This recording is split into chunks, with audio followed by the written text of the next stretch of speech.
Hello everyone and welcome to my YouTube channel. This is your movie guide and I am going to give my review and commentary on the movie Star Wars 9: The Rise of Skywalker. So I would like to apologize first to everyone who were waiting last Sunday for this video, and that's because I had to delay it so that I could be a little more sympathetic to our kababayans in Cavite and Batangas, especially those who were victims of the eruption of Mount Taal. And so my prayer goes out to everyone who were affected by the calamity. I hope that in a few weeks, all of us will be able to get up and pick up from where we left off, and you have the entire nation supporting you, and I'm sure that all local governments will be helping out so that our kababayans in Cavite and Batangas would be able to start and regain their new life. Okay, now let's try to talk about the movie Star Wars 9: The Rise of Skywalker.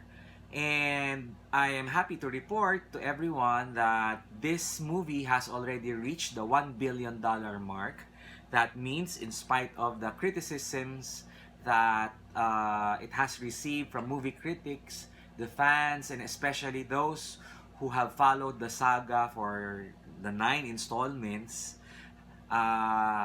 this movie has been well received, and I'm sure the fans are very happy, as indicated by the ratings in Rotten Tomatoes, no? And I'm going to explain the difference of what happened.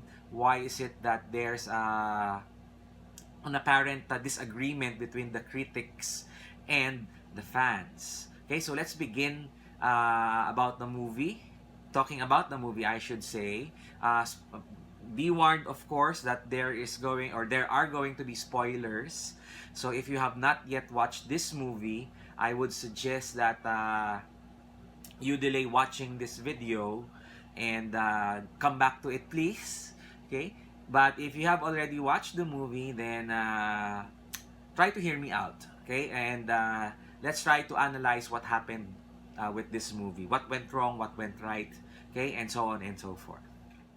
Now, what I like about this movie is, the fan service that it has devoted, okay, as part of the storyline. Okay, and for someone who loves Star Wars, you would like to see some of your favorite characters in the past movies, and it was a surprise that Lando was there, and Luke Skywalker in the form of a Force Ghost. Okay, and Han Solo, of course. Who could forget that scene, that very intimate scene between Ben and Han Solo, okay? And of course, Princess Leia. Of course, we know that Carrie has already moved on from this life to the next, and from what I've heard, okay, or from what I've read, it was her daughter who replaced her as a standee.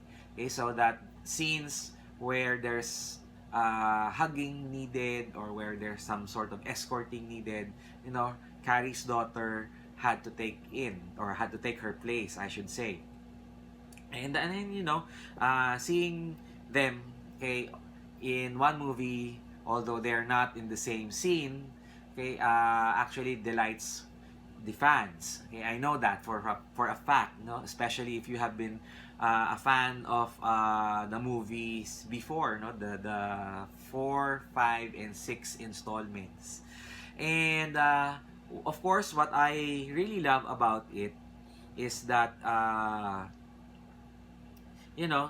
towards the end of the scene, where Rey actually used her force to bury the lightsabers, okay, where Luke originally resided. and that was a very touching scene for me, because she felt like she was not worthy of the Skywalker's lightsaber, and she felt like someone else will probably be more deserving than that.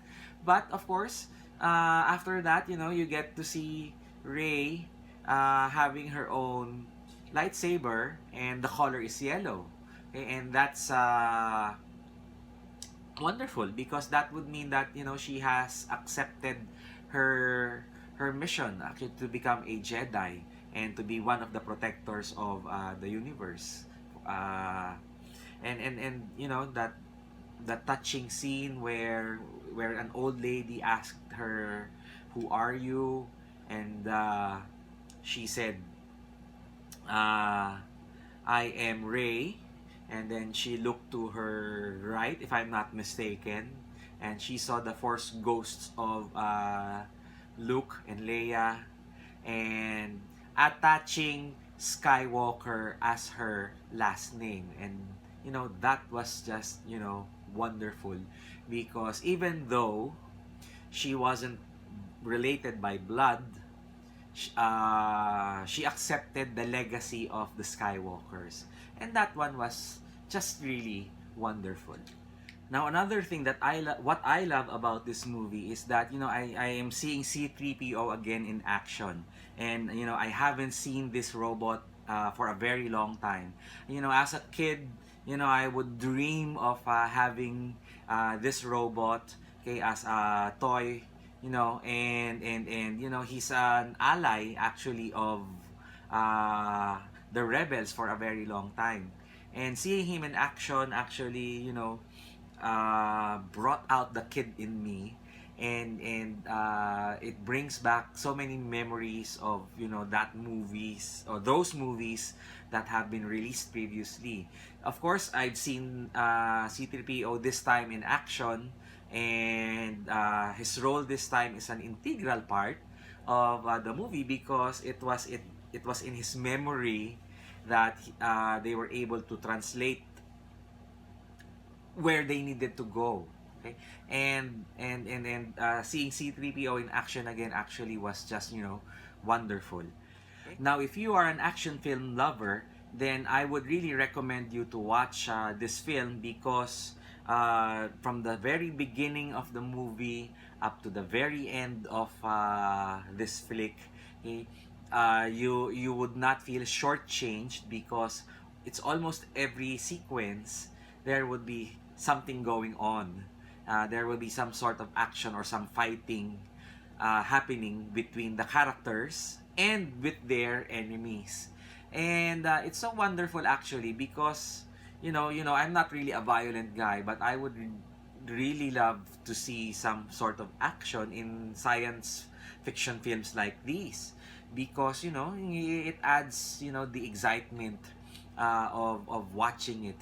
It's as if you are immersed in the film, and you want to be part of the rebel forces, or you want to become a Jedi, because you feel like they're fighting a worthy cause.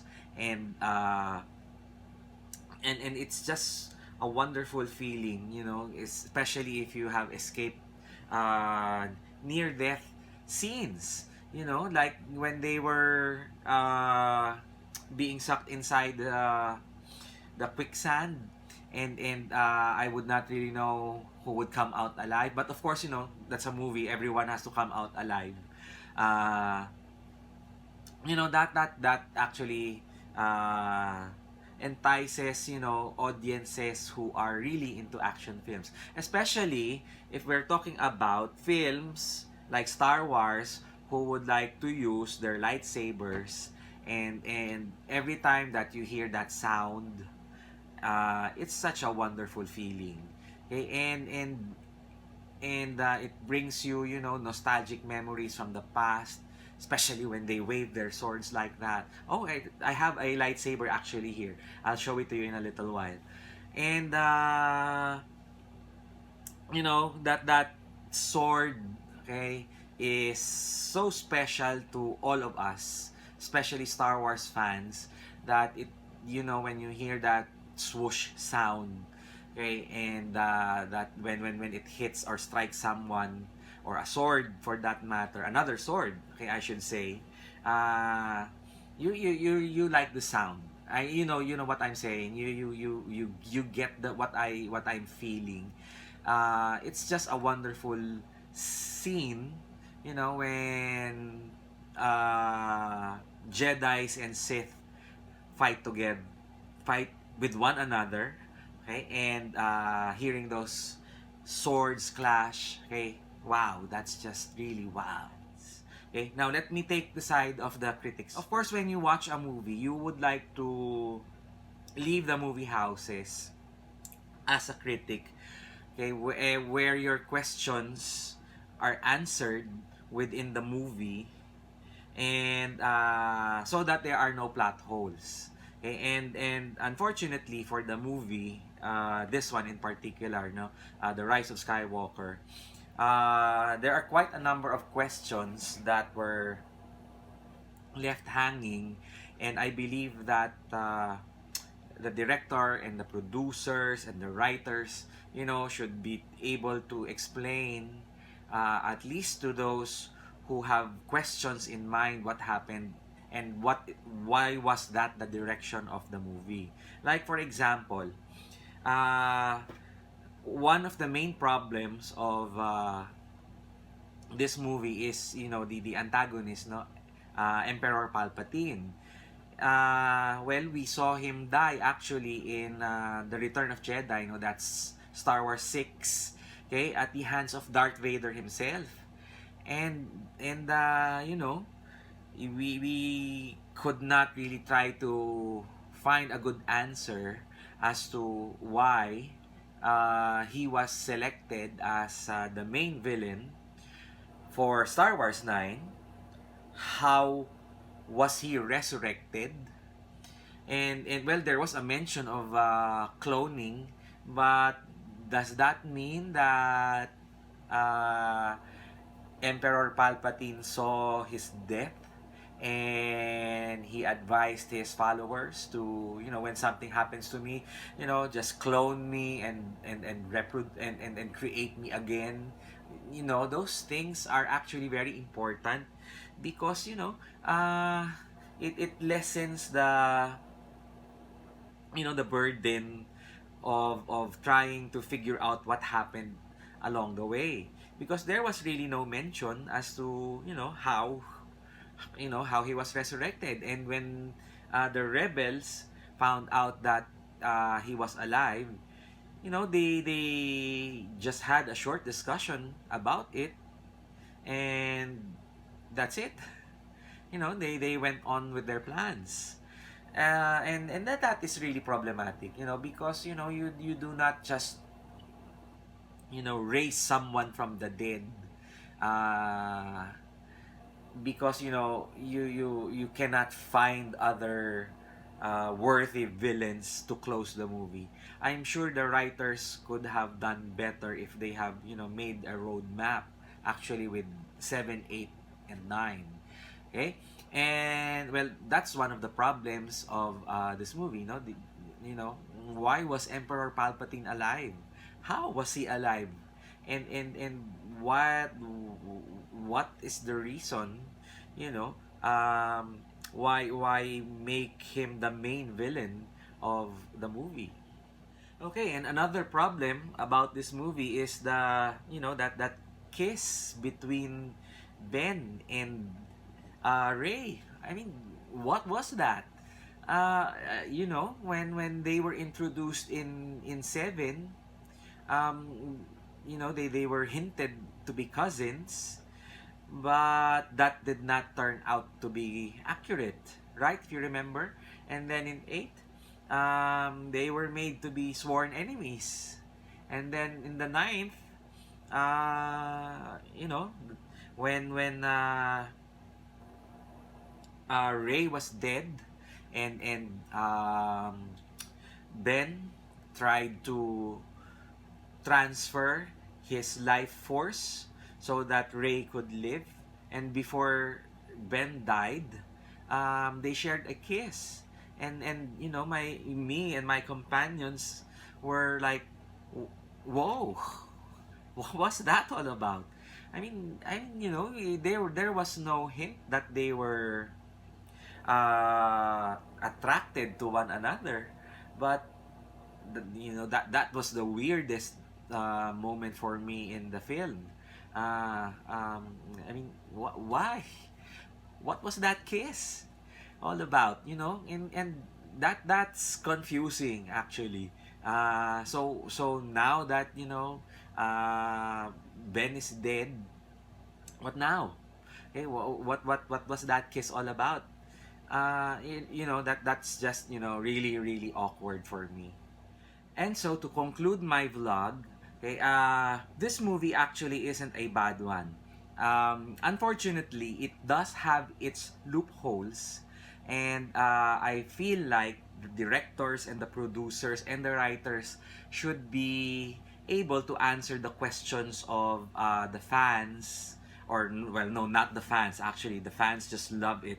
You know, they do not mind actually these details, no, but at least to those who are actually into filmmaking and reviewing films, I probably, it would be best for them to answer these questions, you know, so that our curiosity could be satisfied. And you know, because that's the job of a critic basically, you know, so that you know, when you go watch a movie, you would like to hear out first their comments, their reactions. Of course, it's always up to the audience, to the fan, to the one who's going to watch the movie to listen to them. Okay? That's always up to you. You know, you do not have to necessarily hear out every critic saying that, you know, this is a bad movie, this is a good movie, this is an excellent movie. That's really entirely up to you.